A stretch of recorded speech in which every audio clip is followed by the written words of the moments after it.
Hello दोस्तों, स्वागत है आपका। आज के वीडियो में हम बात करेंगे कि ट्रेनिंग में आपको क्या पैसे मिलते हैं, क्या सैलरी मिलती है जब भी आप रेलवे डिपार्टमेंट को ज्वाइन करते हैं। ये जो वीडियो है ये बेसिकली सिर्फ रेलवे नहीं बल्कि सेंट्रल गवर्नमेंट में अगर कोई भी ट्रेनिंग वाली कोई पोस्ट पर आप ज्वाइन होते हैं तो आपके लेवल के हिसाब से आपको क्या स्टाइपेंड मिलता है, उसी लिए ये वीडियो सबके लिए इंपॉर्टेंट रहने वाला है। आप स्टाइपेंड को कैलकुलेट भी कर सकते हो और इस वीडियो में मैं आपको उससे रिलेटेड और भी सारी चीज़ें जो हैं वो मैं बताऊंगा। जैसे कि स्टाइपेंड और सैलरी का अंतर मैं आपको बताऊंगा। एक ही सैलरी स्लिप में मैं आपको सारी डिटेल दिखाऊंगा कि स्टाइपेंड में आपको क्या मिलता है और क्या नहीं मिलता, जबकि सैलरी में आपको और क्या क्या बेनिफिट होते हैं। ये सैलरी स्लिप कुछ स्पेशल है, इसका इंतजार मैं कर रहा था ताकि मैं आपके लिए ये वीडियो बना पाऊँ। इसमें एक ही सैलरी स्लिप में मैं आपको ये भी दिखा पाऊंगा कि स्टाइपेंड में जो चीज़ नहीं मिलती उससे आपकी सैलरी में क्या डिफरेंस पड़ जाता है।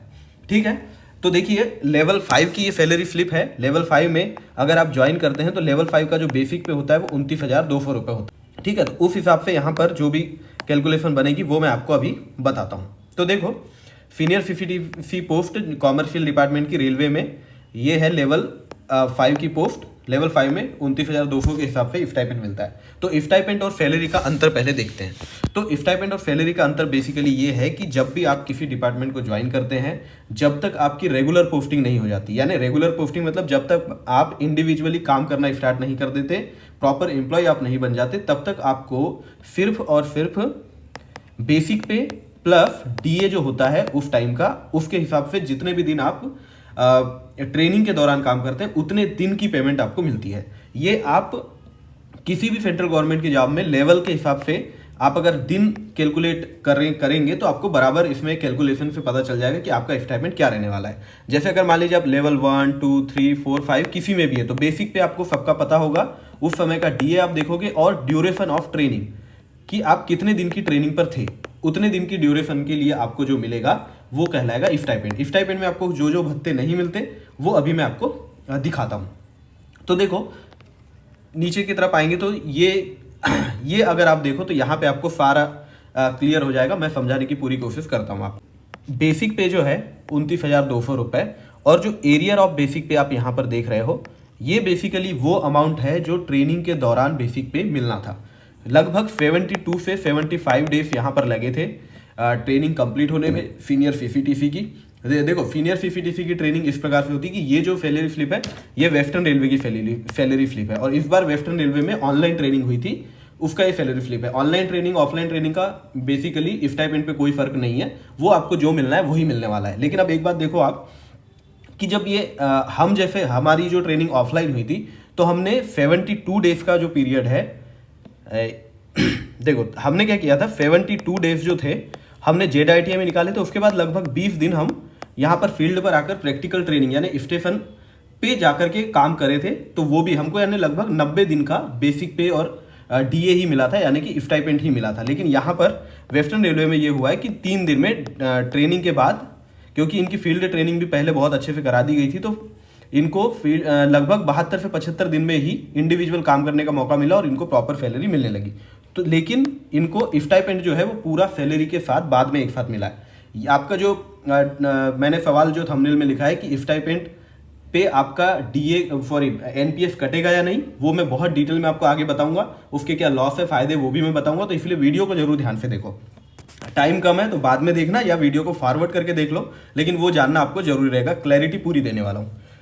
तो ये जो इनको जो स्टाइपेंड मिला है ये पूरा का पूरा एक साथ मिला है। हमको स्टाइपेंड स्टेप बाय स्टेप मिला था, जैसे जून में पहली बार मिल गया था, जुलाई में दूसरी बार मिल गया था, अगस्त में भी मिल गया था। लेकिन इनको ट्रेनिंग के दौरान स्टाइपेंड बिल्कुल नहीं मिला। जब पहली सैलरी इनकी आई उसके साथ ही स्टाइपेंड आया, इसीलिए स्टाइपेंड में जो बेसिक पे वो एरियर के रूप में आया। तो ये जो ऊपर वाला बेसिक पे आप 29,200 देख रहे हो ये इनकी सैलरी का है, लेकिन ये जो 73,471 रुपये ये इनका स्टाइपेंड का है।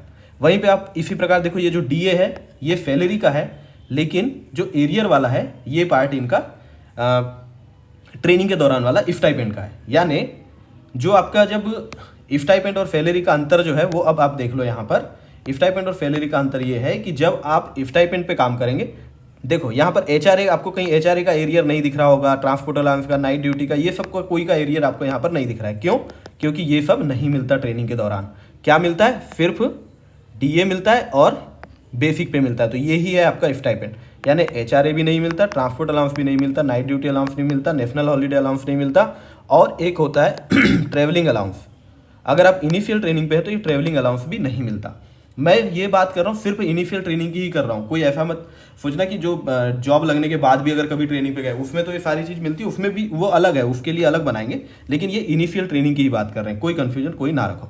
लेकिन ये सैलरी स्लिप देख के आप देख लो कि इतना जो अमाउंट है इसका अंतर यहाँ पर आ जाता है, 7 5 12 लगभग 16,000 का अंतर यहाँ पर आ जाता है। अब कितना इनको टोटल अमाउंट मिला वो मैं आपको दिखा देता हूँ। तो इनकी जो पहली सैलरी के साथ स्टाइपेंड आया तो 1,65,000 रुपये आ गया, और जो रिकवरी हो गई वो 15,690 रुपये हो गई।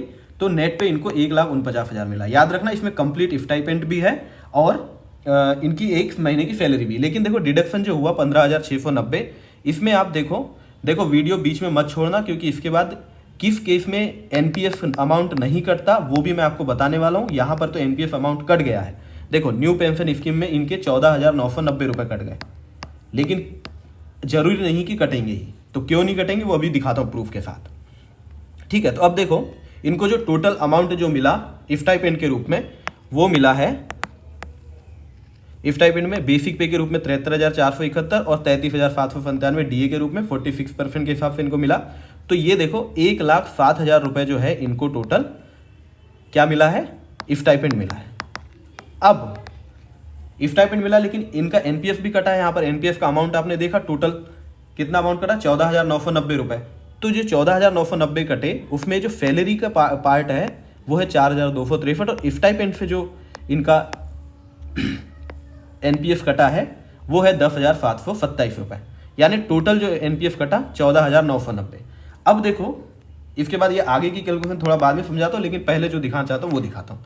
ये है हमारी सैलरी स्लिप। सेंट्रल रेलवे में जब हमारी ट्रेनिंग हुई थी तो हमको ट्रेनिंग के टाइम देखो ये है जुलाई में, यानी हमने मई में ज्वाइन किया था, तो हमको जुलाई में पहली बार जब सैलरी के रूप में पैसे मिले थे। तो यहाँ देखो आप बेसिक पे मिला, डियरनेस अलाउंस मिला, लेकिन हमारा एनपीएफ नहीं कटा, ठीक है। वैसे ही अब देखो अगस्त में भी आप देखो बेसिक पे मिला, डियरनेस अलाउंस मिला, लेकिन यहाँ पर भी एनपीएफ नहीं कटा।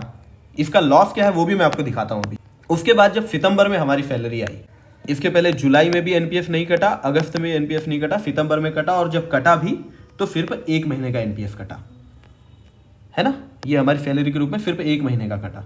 तो आपको ये समझ में आया कि अगर आपको स्टाइपेंड के रूप में अगर इंडिविजुअली मिलता है तो आपका एनपीएफ नहीं कटता, लेकिन अगर सैलरी के साथ मिलता है तो आपका एनपीएफ कटता है। स्टाइपेंड आपको इंडिविजुअल मिला और एनपीएफ नहीं कटा तो आपका बहुत बड़ा लॉस है, लेकिन अगर सैलरी के साथ एनपीएफ आया और स्टाइपेंड आया और सैलरी कटा तो इसमें बहुत प्रॉफिट है। क्या प्रॉफिट है चलिए दिखाता हूँ।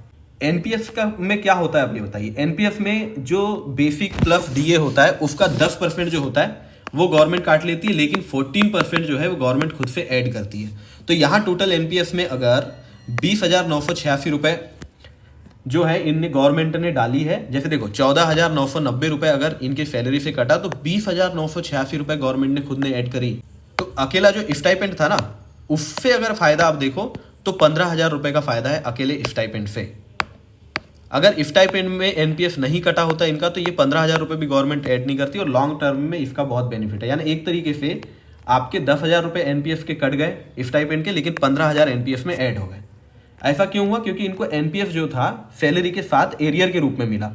अगर एक बार आपका एनपीएफ कटना स्टार्ट हो गया उसके बाद कोई भी बेसिक पे और एरियर आपको मिले उस पर आपका बेसिक पे या एनपीएफ कटना ही है। एनपीएफ सिर्फ 2 चीज़ पे कटता है, बेसिक पे और डियरनेस अलाउंस पे, तो उस पर कटना ही है। तो मुझे लगता है मैंने आपको अच्छे से समझा दिया है। तो जो पहला टॉपिक था अपना कि आपको ट्रेनिंग में कितना अमाउंट मिलता है, तो ये है 1,07,268 रुपये लगभग स्टाइपेंड। डीए के हिसाब से ये बदल जाएगा, अब डीए जब बढ़ गया है तो ये भी बढ़ जाएगा। तो ये क्या होता है समझ गए। अगर टेन्योर जो है आपका टेन्योर जितने दिन का होगा उतने दिन तक सिर्फ बेसिक पे और डीए मिलेगा।